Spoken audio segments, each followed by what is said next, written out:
Insurance. Today we're talking to Brad and Sonia, and we're going to be talking a little about workers' comp insurance. Yeah, good morning. Thanks for having us. I had a client call me. She does not, they don't live in Graham. None of this is anywhere near out here, so don't try to guess who it is or whatever. We're guessing. Yeah, but she and her husband are longtime clients of ours, and he was hurt at work. Okay, and he has seen a few doctors. It was a pretty serious injury. Well, the last doctor that he went to told him, well, you can't, workers' comp isn't going to pay for this if you're the owner of the company.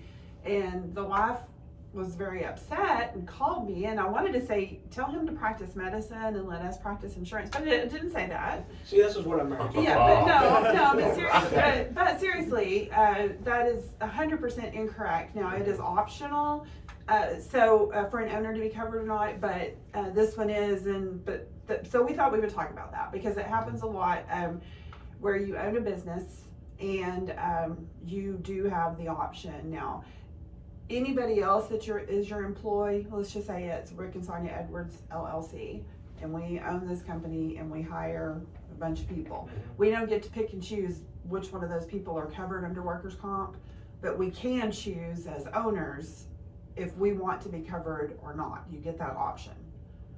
Now, I got a question about workers' comp. Okay. You're thinking about this, owners and everybody else. Is the more hazardous the business, the more involved or expensive or anything it is for workers' comp? Yes. How does that work? Yeah. So there's a bunch of people called actuaries that go through and look at all the claims that occur, and they come up with these things called rate, and that rate is what it costs. So with that said, if you have two different companies, you have one that's, let's say, a pumper gauger, sole proprietor, and the owner wants to be covered, you're looking at like $2,500 a year for that guy.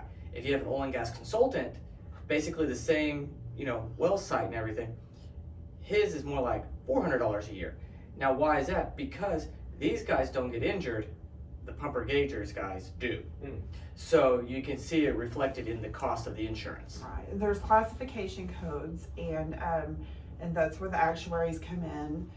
Now, if you're an owner or officer, and all you do is clerical, it's a no-brainer to be covered or not, because you're just going to pay.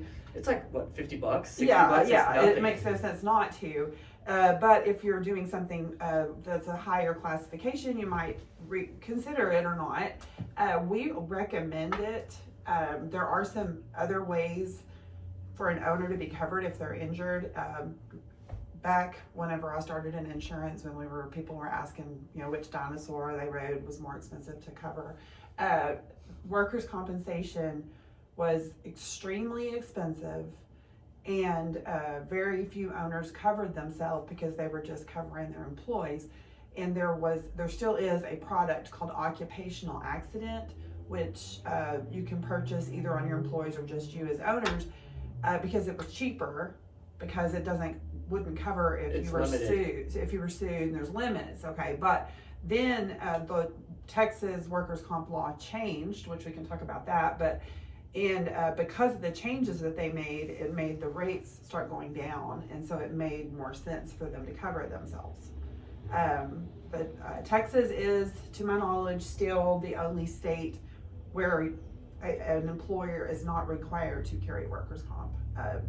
So it's an optional? The optional. other 49 states, unless something's changed in the last couple of weeks, you have to carry it if you have employees. But in Texas, you don't. But when you don't, you open yourself up to a lot of liabilities, which is a whole nother conversation. But okay. Does it just cover full-time employees or part-time employees? Any employee. Any employee, yeah. And your premium that you're paying is based on payroll for employees. So, if that's how you're going to pay more premium for a full-time than a part-time. But back to the owner issue, it's really good for your medical expenses. because those are basically unlimited. I mean, you have to get approval for certain things, but they're gonna pay 100% of your medical costs if you get hurt as an owner or as an employee. It's, for an owner of a company, it's not gonna be, if you can't work anymore, probably not going to be able to live comfortably on the money that you get for the, when you can't work, or if they give you a short term where you can't work, or a long term. So we highly recommend that an owner of a company also has disability insurance and that kind of stuff, or have a plan, because it's limited on what you can get paid for your loss of wages. Do people, I guess, business owners, or even like what, Grant, I think about his job sometimes. Grant's up there standing in front of cannons and stuff like this. I mean, Right. Yeah, do people think, I don't need it, it's not a big deal, because our employees are like sitting around, or they're not working, and that Yes. stuff like that? All the time. A lot of them are like, well, we don't need workers' comp. It's just too expensive, or they're not going to get hurt. Our jobs aren't dangerous. That's completely wrong. Right. We do our very best. If they'll give us the information, we're going to at least quote it and let them see what it costs. And then sometimes they won't give us all the information we need, and then we can't quote it. But most of the time we do, because we think every business should consider it. And then, like I said, if you're an owner and you're trying to decide if you want to be covered or not, you talk to your agent, because it's good for some things. Just make sure you have a backup plan, because the Texas workers' comp law is so tough, I can't think of a better word for it. Yeah. Strict. What the state did is they came in and made it harder. The benefits aren't so great. It's 80% of your average weekly wage is the most you can get, and it caps. Right. You're not gonna enjoy sitting home collecting workers' comp. The goal is to get you back to work when you're able. And because Texas made those rules change, the premium has gone down and has stayed down. Yeah. And they also made it more difficult to sue your employer if you got injured. Now, Right. other states like California and New York, the joke is that workers' comp is there to pay for the lawyer so they can sue you, Right. the owner. Oh, wow. Yeah, now here in Texas, you don't have that issue. Right. So- Unless it's a gross negligence, the workers' comp policy does include coverage for that if your employee gets hurt and they sue you, but it has to be gross negligence, and probably somebody dies from the accident before a lawyer would touch it, because it's So difficult. it's so difficult because of the way the policies are written. So, Wow. like, for example, if I go to work today and Tommy and Brad tell me that they've decided they want me to start climbing and washing the windows at the bank and outside on one of those harnesses, and I don't know how to do it, and I fell and was killed, that's probably gross negligence, since I'm not trained to do that, that kind of thing. And I'm just being funny, but you just don't see very many lawsuits when it comes to injured employees if the employer carries workers' comp.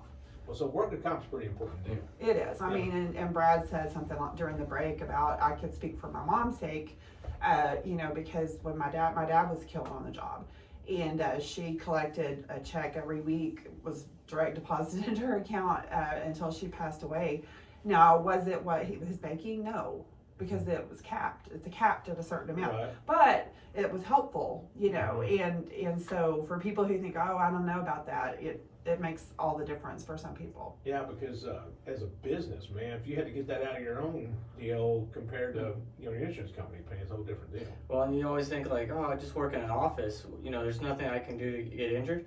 We've seen some weird claims just in our own office. Yeah. Like we had a lady split her knee open from a open was a drawer, Ooh. and then we had one that a lady cut her tongue licking an envelope. Golly. Yeah, so And it's believe just- it, What and kind of believe, envelopes y'all got? believe it or not, neither one of us were me or Brad. You would think Ironclad Yeah. envelopes. you would So- think it would be us. As crazy Envelopes as made we of are. razor blades. So the thing is like, even though you have a very low risk job, does Right. not mean that you're immune to workers' comp claims. So So me and Grant are gonna be careful about spraining our voices. Right. So again, look into it, and as an owner of a business, you do have that option to not cover yourself and therefore not pay premium for yourself. All right, So- well, if folks need to get a hold of y'all Okay. and ask questions on how to get that done, how would they do it? They can come see us on the second floor of Sierra Bank or call us at 940-549-2525 or visit us online at brianins.com. All right. And that is Brian with a Y, Brian and we with a are Y. celebrating 100 years in business, and we were named the Business of the Year. And also, Brian Insurance is going to be handling our severe weather coverage is coming up, which might be this weekend. So, Yeah, yeah. could be. So we'll see what happens there. All right, boys and girls.